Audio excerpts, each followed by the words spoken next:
Fala pessoal, sejam bem-vindos. Nosso desafio de estudos rápidos, capítulo 5, desenhos experimentais. Tema árido, mas de fundamental importância para o estudo da parte de pesquisa e aplicação da mesma. Vamos lá. Primeiro, definição de experimento. São observações sobre condições controladas para avaliar o efeito e manipulações. Uso na epidemiologia o controle das exposições aplicadas a diferentes tipos de grupo.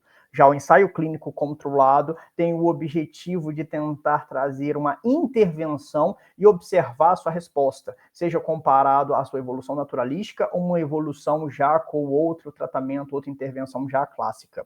Ele é o padrão ouro para investigar as intervenções terapêuticas ou profiláticas. Ele vai ter características de randomização e controle de intervenção. A randomização ela visa embaralhar as pessoas participantes desse estudo para tentar diminuir o viés de seleção, do examinador ou mesmo de intervenção.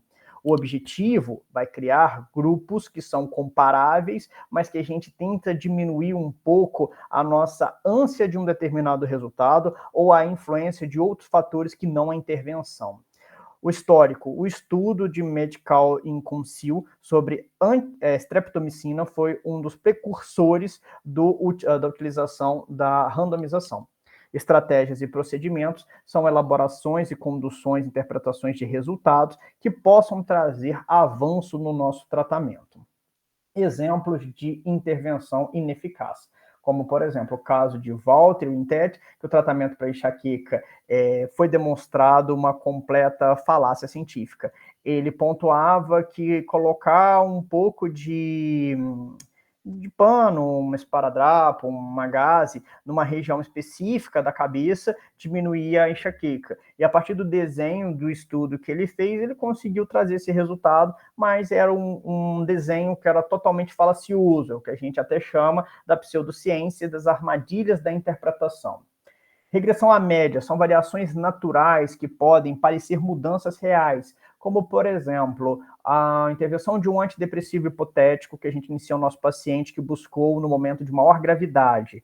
E aí a gente sabe que a depressão é uma patologia cíclica. Será que esse paciente, quando nos buscou no fundo do poço e recebeu um acolhimento, um entendimento, a gente já não incentivou ele positivamente e o psicossomático já começou a atuar?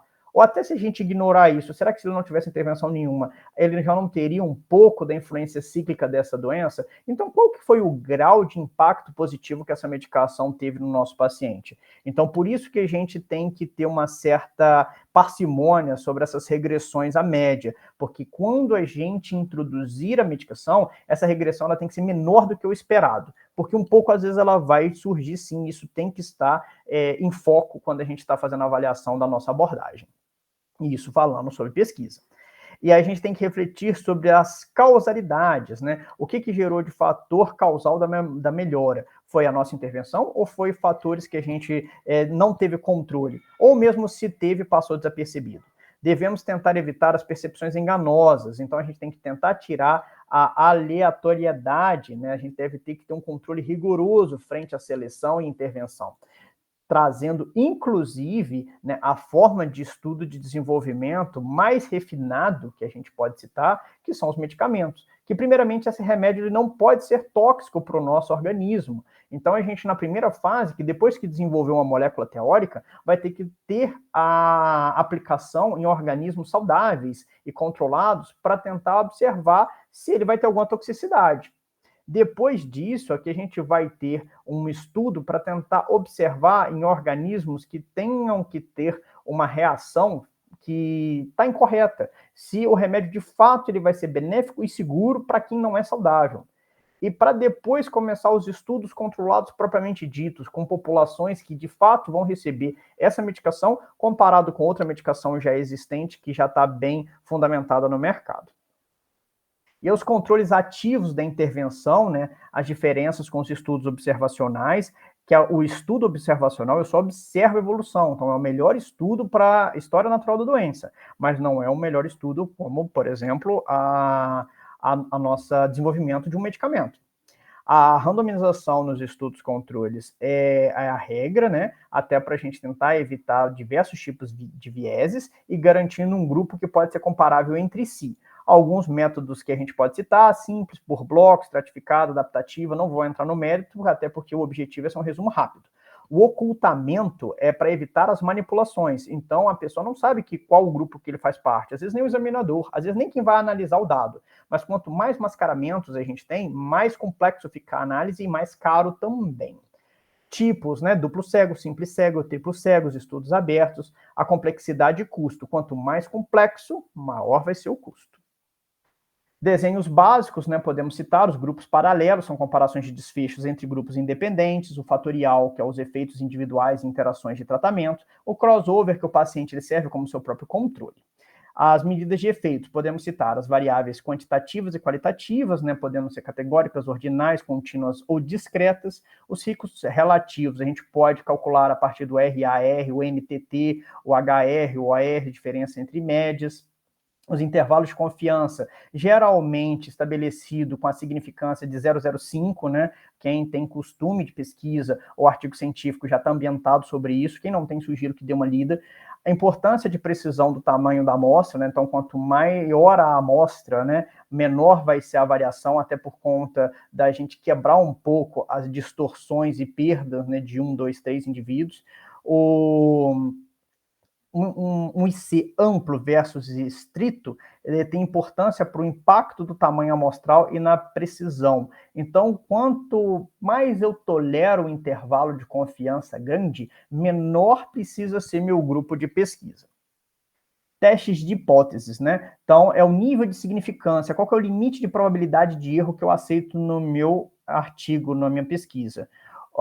Deve ser feito a partir de avaliações de evidências nas amostras que eu estou trabalhando, sendo que os ensaios controlados de não inferioridade acaba sendo uma estratégia para que a gente tenha, né, uma possibilidade de uma evolução da nossa abordagem, medicamento ou tratamento. Então, eu vou pegar, digamos, uma medicação, fluoxetina, e eu quero desenvolver um outro antidepressivo. Eu vou comparar com essa fluoxetina, esse novo antidepressivo, ela tem que ser, no mínimo, igual ou superior à fluoxetina, senão a minha pesquisa ela não vai chegar à conclusão que eu gostaria, eu não vou conseguir desenvolver uma nova estratégia para a depressão.